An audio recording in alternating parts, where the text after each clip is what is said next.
Good morning, everyone. Thanks for joining us here on the WITN First Alert Desk at 8 o'clock. Hope you're all having a wonderful Friday morning. We are almost to the weekend, and it's going to be a beautiful day today. A little bit warmer than what we've been seeing over the past few mornings. I know we've been feeling that autumn-esque air. It still feels pretty comfortable out there, just a little bit warmer, but the temperatures will be creeping up later throughout the day today. You might think it's summer again, another gasp of summertime. You may want to spend it this weekend, especially either today or tomorrow at the beach or sitting by the pool, anything before the temperatures really start to drop. Jim's going to talk a little bit more about the forecast, especially tomorrow with ECU's home opener against Campbell happening tomorrow night.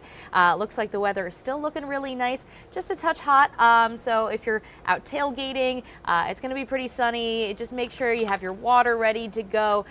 Those tents are going to come in nice and handy, but should be a really awesome start to the season. Really looking forward to hearing all about it. And we also have the Aiden Collard Fest, so if you are heading down over there, just make sure you're staying hydrated again. It's going to be a nice day though today and tomorrow. Jim will also talk about some potential rain chances come in Sunday. But before we get into all of that, we do have a story out of Greenville this morning. On Thursday night, last night, Greenville has added a new shuttle to their downtown area to get people around, especially around the Dickinson Avenue area. There's been a lot of construction there over the last few months and over the last few years as well. And it's impacted some of the businesses over there. And we spoke to some of the businesses to see if this new shuttle program is going to help them bring more business to them. Some of them say maybe, some of them are saying no. We talked to a few of those businesses just to see why they think those things and what the city plans to do with this shuttle in the near future.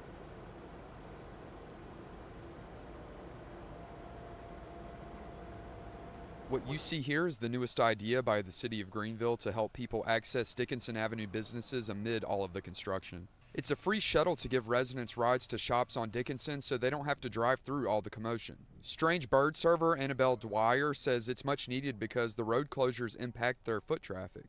It's definitely been a lot better. Like, we might get 4 customers a day. If we get a rush, it might be 10 people. But if every place down here is like that, nobody's going to be able to stay open. City officials say the shuttle is an effort to make it easier for people to make it to these places. However, the shuttle will run Thursdays through Saturdays from 5 p.m. to 10 p.m. and shops like Dickinson Avenue Antique Market close before the hours of operation begin. I asked employee Alicia Sharp if she thinks a morning or afternoon shuttle would help them. That might be beneficial, but because of the sidewalks being torn up and the road being torn up, I don't know how close a shuttle could actually get to our business. Sharp says Greenville officials should ask the businesses here directly for ideas on how to help instead of creating their own. And city officials say they understand, but they're confident this is at least a step in the right direction. Yeah, I mean, that's fair. Like, it's not a guaranteed thing. So it's a hope, and it's just one more way to try to make things easier for the public.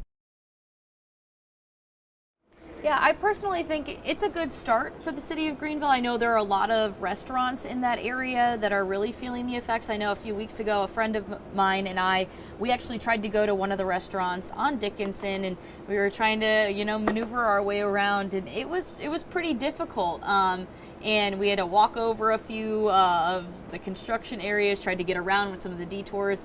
It's not the easiest as of right now. So. Yeah.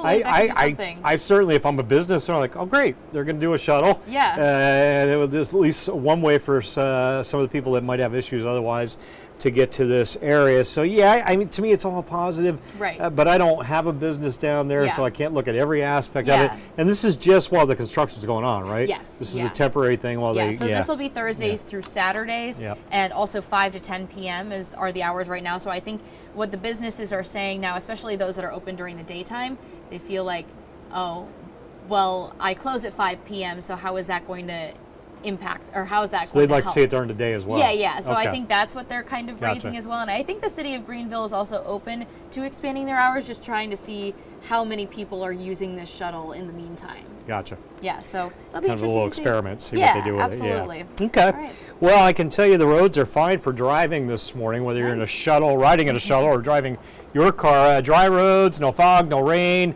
no clouds, no nothing. So I get real technical on you. 70 in Greenville right now. I'll give you a look out there. This is our live cam behind the studio, the intersection of Arlington and Greenville Boulevards. If you know that area, you know the mall is right there, and it's all quiet. Feeling good. Aiden Collard Festival, if you drive, I don't know, 10 minutes south of Greenville, you'll run into Aiden, where they celebrate the Collard tonight and all day tomorrow. I think this is year 51. I know they just celebrated their 50th. I think that was last year. They've been doing this one for a while. 10 a.m. tomorrow, the parade, 80 degrees. 2 p.m., the Collard eating contest, 91 degrees. And then into the late afternoon, evening time frame. And there'll be live music, all the vendors down there, 87 on the thermometer. As we get into the late afternoon. It's a great weather for the Collard Festival. Yeah, a little bit warm, but no rain.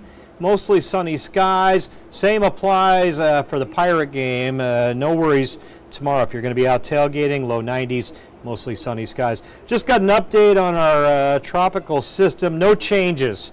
All right, before it was a 60-90. The 8 a.m. update from the National Hurricane Center holding 60 to 90%. 60% over the next 2 days. So now through Saturday morning, probably not going to develop. By the time we get into the latter half of the weekend and into early next week, that probability jumps to near 100%. So that's when we're looking at maybe our depression / and/or Gabrielle coming together. And usually it happens a little quicker than expected, so maybe Saturday. Either way, this thing will likely come together. And then beyond that, a lot of uncertainty on how strong it gets and where it goes. So we really just don't want to speculate on that yet. Expect it to form, and then where it goes, we're still hammering out the details. Otherwise, we're good. No other systems coming together for at least a few days. And again, it's early September, folks. Typically, we're watching a few systems this time of year. We are in the absolute heart of the hurricane season right now. So I feel like this is kind of lucky that we're only watching one area. Right. It's way out in the Atlantic, hasn't even developed yet. I'm not tracking 3 or 4 systems. It makes me happy. Hopefully that continues to hold for a bit. Headlines for today. Sunny with the hotter temps coming in. 90s today and tomorrow. The heat index, I think we'll add about 3 or 4 to the air temps. So when you're out and about later and you're looking at that car thermometer, it says 91, add about 3 to that, 94, 95 on the heat index. Again, out the door right now, mid-60s, going to jump to that 8-day, 91 to 92 today, tomorrow. Pirate fans, all you folks that have tickets to the game tomorrow, enjoy your tailgating and protect your skin from what will be a mostly sunny sky, and keep your body hydrated as well. 92 degrees, it'll feel like 97 or 98. And then Sunday, temps come down, also coming down some raindrops. A few showers, rumble of thunder or two. Not a blanket of rain all day Sunday, maybe the coast in the morning, and then inland areas scattered action into the afternoon, it looks like. Monday looks quiet at 78, holding upper 70s much of next week. Another chance for rain Wednesday. You see 40-50%. You're getting several days out. That'll change a little bit, I think. Wednesday could end up quite a bit wetter than what I've got. System just off the coast. If it tucks in a little closer, that number goes up. If it shifts a little further offshore, it goes down. So it's going to be close Wednesday. We could use a good shot of rain. Mentioned the abnormally dry conditions have built back in across the area. We're not in a drought, but we're trending towards that. So the next several weeks will dictate if we go back into a drought or not. Yep. Need some shots of rain to keep that out of here. Good thing we have a few rain chances here. Yes. Maybe they'll help a little bit. Yeah, if they get in here, they should at least keep us maintaining Got it. rather than deepening, because the need for water is not nearly what it was 2 months ago. The ground was soaking all that water up. Now we're harvesting over the next few weeks, and things start to die or decay anyway. So, yeah, a few good systems, an inch or two of rain here or there, we should be fine. Okay, great. Well, thank you, Jim, and thank you, everyone, for joining us this morning. Hope you have a great rest of your Friday, and have a great weekend. We will see you Monday. I'll be here on the weekend, but I'll see you all Monday. Have a good one. Poor girl. This hour of the WITN First Alert Desk is sponsored by Toyota of Goldsboro.